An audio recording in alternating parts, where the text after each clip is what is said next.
ನಮಸ್ಕಾರ ಸ್ನೇಹಿತರೆ, Saudi Arabia, Turkey ಹಾಗೂ ಪಾಕಿಸ್ತಾನ ಒಂದು ಹೊಸ ರಕ್ಷಣಾ ಒಪ್ಪಂದಕ್ಕೆ ಸಹಿ ಹಾಕಿದ್ದಾರೆ. ಈ ಒಪ್ಪಂದದ ನಂತರ ಜಾಗತಿಕ ರಾಜಕೀಯದಲ್ಲಿ ಒಂದು ದೊಡ್ಡ ಚರ್ಚೆನೇ ಆರಂಭವಾಗಿದೆ. ಬಹಳಷ್ಟು ತಜ್ಞರು ಈ ರಕ್ಷಣಾ ಒಪ್ಪಂದವನ್ನ ಒಂದು ಇಸ್ಲಾಮಿಕ್ ನೇಟೋ ಜನನ ಅಂತ ಕರೀತಾ ಇದ್ದಾರೆ. ಈ ಮೂರು ದೇಶಗಳು ಒಂದಾಗಿ ರಕ್ಷಣಾ ಕ್ಷೇತ್ರದಲ್ಲಿ ಸಹಕಾರವನ್ನ ಹೆಚ್ಚಿಸೋದು ಕೇವಲ ಒಂದು ಸಾಮಾನ್ಯ ಒಪ್ಪಂದವಲ್ಲ.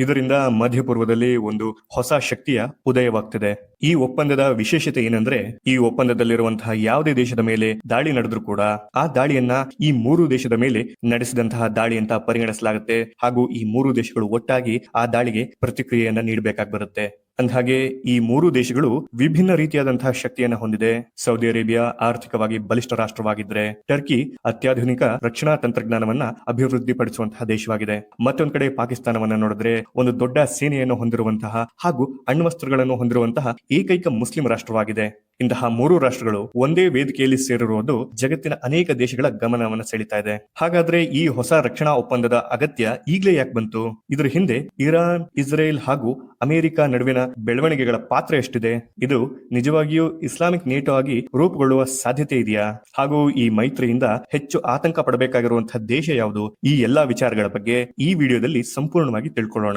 ಸ್ನೇಹಿತರೆ, ಈ ರಕ್ಷಣಾ ಮೈತ್ರಿಯ ಅಗತ್ಯ ಈಗಲೇ ಯಾಕೆ ಬಂತು ಅಂತ ನೋಡೋದಾದ್ರೆ, ಹಲವು ದಶಕಗಳಿಂದ ಸೌದಿ ಅರೇಬಿಯಾದ ಭದ್ರತೆಯನ್ನ ಅಮೆರಿಕಾನೇ ಪ್ರಮುಖವಾಗಿ ಬೆಂಬಲಿಸ್ತಾ ಬಂದಿತ್ತು. ಆದರೆ ಇತ್ತೀಚಿನ ವರ್ಷಗಳಲ್ಲಿ ಅಮೆರಿಕ ಮಧ್ಯಪೂರ್ವದಲ್ಲಿ ತನ್ನ ನೇರ ಪಾತ್ರವನ್ನ ನಿಧಾನವಾಗಿ ಕಡಿಮೆ ಮಾಡ್ತಾ ಇದೆ. ಇದರಿಂದ ಬಹಳಷ್ಟು ದೇಶಗಳು ತಮ್ಮ ಭದ್ರತೆಯ ಬಗ್ಗೆ ಹೊಸದಾಗಿ ಯೋಚಿಸೋದಕ್ಕೆ ಶುರು ಮಾಡಿದವೆ. ಹೊರಗಿನ ಶಕ್ತಿಗಳ ಮೇಲೆ ಅವಲಂಬಿಸುವ ಬದಲು ಈಗ ಮಧ್ಯಪೂರ್ವದಲ್ಲಿರುವಂತಹ ರಾಷ್ಟ್ರಗಳು ಪರಸ್ಪರ ಸಹಕಾರದೊಂದಿಗೆ ತಮ್ಮ ಭದ್ರತೆಯನ್ನ ಬಲಪಡಿಸುವ ಪ್ರಯತ್ನದಲ್ಲಿದ್ದಾವೆ. ಅದರ ಪ್ರತಿಫಲವಾಗಿ ಈ ರಕ್ಷಣಾ ಒಪ್ಪಂದದ ಜನನವಾಗಿದೆ. ಮೂರು ದೇಶಗಳು ಭವಿಷ್ಯದ ಸವಾಲುಗಳನ್ನ ಗಮನದಲ್ಲಿಟ್ಟುಕೊಂಡೇ ಈ ಹೆಜ್ಜೆಯನ್ನ ಇಟ್ಟಿದ್ದಾವೆ. ಅಂದಹಾಗೆ ಸ್ನೇಹಿತರೆ, ಮಧ್ಯಪೂರ್ವದಲ್ಲಿನ ಭದ್ರತಾ ಪರಿಸ್ಥಿತಿ ಮೊದಲ ಹಾಗಿಲ್ಲ, ಬಹಳ ವೇಗವಾಗಿ ಬದಲಾಗ್ತಾ ಇದೆ. ಕಳೆದ ಕೆಲವು ವರ್ಷಗಳಲ್ಲಿ ಇರಾನ್ಗೆ ಸಂಬಂಧಿಸಿದ ಉದ್ವಿಗ್ನತೆ, ಹೌತಿ ದಾಳಿಗಳು, ಗಾಜಾ ಯುದ್ಧ ಹಾಗೂ ಇತರ ಪ್ರಾದೇಶಿಕ ಸಂಘರ್ಷಗಳು ಮಧ್ಯಪೂರ್ವವನ್ನ ಇನ್ನಷ್ಟು ಅಸ್ಥಿರಗೊಳಿಸಿದವೆ. ಹೀಗಾಗಿ ಮಧ್ಯಪೂರ್ವದಲ್ಲಿ ಭದ್ರತಾ ಆತಂಕ ಅನ್ನೋದು ದಿನೇ ದಿನೇ ಹೆಚ್ಚುತ್ತಾನೆ ಇದೆ. ಇಂದಿನ ದಿನದಲ್ಲಿ ಯುದ್ಧ ಅಂದ್ರೆ ಕೇವಲ ಗಡಿಯಲ್ಲಿ ನಡೆಯುವಂತಹ ಒಂದು ಹೋರಾಟವಲ್ಲ,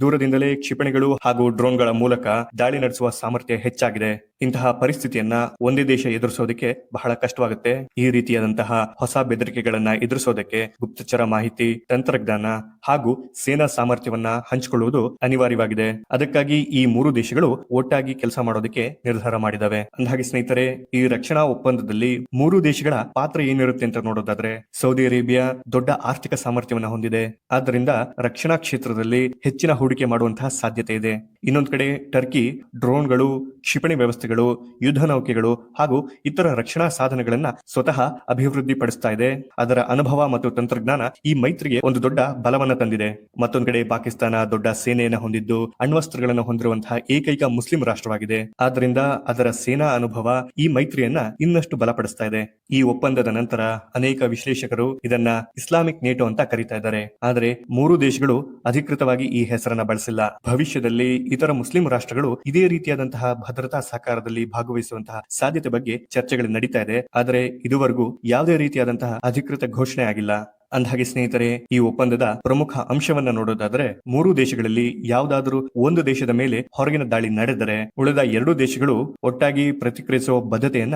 ಈ ಒಪ್ಪಂದ ವ್ಯಕ್ತಪಡಿಸುತ್ತೆ. ಈ ಒಪ್ಪಂದದ ಪ್ರಕಾರ ಪ್ರತಿಯೊಂದು ದೇಶವು ತನ್ನ ಪರಿಸ್ಥಿತಿಗೆ ಅನುಗುಣವಾಗಿ ನೆರವನ್ನ ನೀಡಬಹುದು. ಅದು ಸೇನಾ ಸಹಕಾರವಾಗಿರಬಹುದು, ಶಸ್ತ್ರಾಸ್ತ್ರಗಳ ಸಹಕಾರವಾಗಿರಬಹುದು, ಗುಪ್ತಚರ ಮಾಹಿತಿ ಅಥವಾ ಲಾಜಿಸ್ಟಿಕಲ್ ಬೆಂಬಲವಾಗಿರಬಹುದು. ಯಾವುದೇ ದೊಡ್ಡ ಭದ್ರತಾ ಪರಿಸ್ಥಿತಿ ಎದುರಾದ್ರೆ ಮೂರು ದೇಶಗಳ ಉನ್ನತ ಮಟ್ಟದ ನಾಯಕರು ಹಾಗೂ ಸೇನಾ ಅಧಿಕಾರಿಗಳು ಸೇರಿ ಮುಂದಿನ ಕ್ರಮದ ಬಗ್ಗೆ ತೀರ್ಮಾನವನ್ನು ಕೈಗೊಳ್ಳುತ್ತಾರೆ. ಅಂದಹಾಗೆ ಸ್ನೇಹಿತರೆ, ಈ ಒಪ್ಪಂದ ಕೇವಲ ಯುದ್ಧದ ಸಮಯದಲ್ಲಿ ಮಾತ್ರವಲ್ಲ, ಶಾಂತಿಯ ಸಮಯದಲ್ಲೂ ಕೂಡ ಸಹಕಾರವನ್ನ ಹೆಚ್ಚಿಸುತ್ತೆ. ಉಗ್ರ ಸಂಘಟನೆಗಳು, ಕ್ಷಿಪಣಿ ಬೆದರಿಕೆ, ಡ್ರೋನ್ ದಾಳಿಗಳು ಅಥವಾ ಭಯೋತ್ಪಾದಕ ಚಟುವಟಿಕೆಗಳ ಬಗ್ಗೆ ಮೂರು ದೇಶಗಳು ಪರಸ್ಪರ ಮಾಹಿತಿಯನ್ನ ಹಂಚಿಕೊಳ್ಳುತ್ತವೆ. ಇದರಿಂದ ಅಪಾಯವನ್ನ ಮೊದಲೇ ನಿಯಂತ್ರಿಸೋದಕ್ಕೆ ಸುಲಭವಾಗುತ್ತೆ. ಈ ಒಪ್ಪಂದದಿಂದ ಮೂರು ದೇಶಗಳ ಸೇನೆಗಳು ಒಟ್ಟಾಗಿ ತರಬೇತಿಯನ್ನ ನಡೆಸಬಹುದು. ಇದರಿಂದ ಯುದ್ಧದಂತಹ ಪರಿಸ್ಥಿತಿ ಬಂದರೆ ಪರಸ್ಪರ ಹೊಂದಾಣಿಕೆಯಿಂದ ಕಾರ್ಯನಿರ್ವಹಿಸೋದಕ್ಕೆ ಬಹಳಷ್ಟು ಅನುಕೂಲವಾಗುತ್ತೆ. ಜೊತೆಗೆ ಜೊತೆಗೆ ಡ್ರೋನ್ಗಳು, ಕ್ಷಿಪಣಿಗಳು, ರಕ್ಷಣಾ ವ್ಯವಸ್ಥೆಗಳು ಹಾಗೂ ಇನ್ನಿತರ ಸೇನಾ ತಂತ್ರಜ್ಞಾನದ ಅಭಿವೃದ್ಧಿಯಲ್ಲಿ ಮೂರು ದೇಶಗಳು ಒಟ್ಟಾಗಿ ಕೆಲಸ ಮಾಡುವಂತಹ ಅವಕಾಶವೂ ಕೂಡ ಈ ಒಪ್ಪಂದದಿಂದ ಸೃಷ್ಟಿಯಾಗುತ್ತೆ.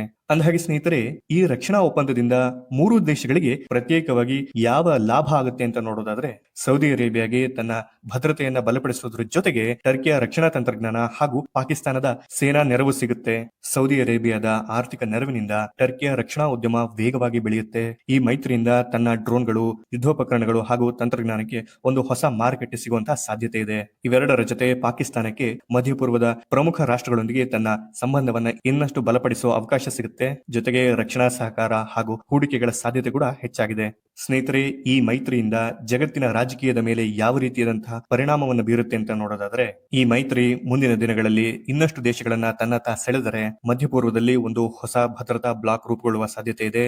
ಈ ಬೆಳವಣಿಗೆಯನ್ನ ಭಾರತ, ಇರಾನ್, ಇಸ್ರೇಲ್, ಅಮೆರಿಕ ಸೇರಿದಂತೆ ಅನೇಕ ರಾಷ್ಟ್ರಗಳು ಬಹಳ ಸೂಕ್ಷ್ಮವಾಗಿ ಗಮನಿಸ್ತಾ ಇದ್ದಾವೆ. ಈ ಮೈತ್ರಿ ಯಾವ ದಿಕ್ಕಿನಲ್ಲಿ ಸಾಗುತ್ತೆ ಅನ್ನೋದನ್ನ ಮುಂದಿನ ರಾಜಕೀಯ ಬೆಳವಣಿಗೆಗಳು ನಿರ್ಧರಿಸಬಹುದು. ಅಂದಹಾಗೆ ಸ್ನೇಹಿತರೆ, ಕೊನೆಯದಾಗಿ ಉಳಿಯುವಂತಹ ಪ್ರಶ್ನೆ ಏನು ಅಂದ್ರೆ, ಈ ರಕ್ಷಣಾ ಒಪ್ಪಂದ ಕೇವಲ ಮೂರು ದೇಶಗಳ ಮಧ್ಯೆ ಇರುವಂತಹ ಭದ್ರತಾ ಸಹಕಾರವಾಗಿಯೇ ಉಳಿಯುತ್ತೋ ಅಥವಾ ಭವಿಷ್ಯದಲ್ಲಿ ನಿಜವಾಗಿಯೂ ಇಸ್ಲಾಮಿಕ್ ನೇಟೋ ಅನ್ನು ಒಂದು ಹೊಸ ಸೇನಾ ಒಕ್ಕೂಟವಾಗಿ ಬೆಳೆಯುತ್ತೋ ಅನ್ನೋದನ್ನ ಕಾದ್ ನೋಡ್ಬೇಕಾಗಿದೆ. ಸ್ನೇಹಿತರೆ, ಮುಂದಿನ ವಿಡಿಯೋದಲ್ಲಿ ಸಿಗೋಣ.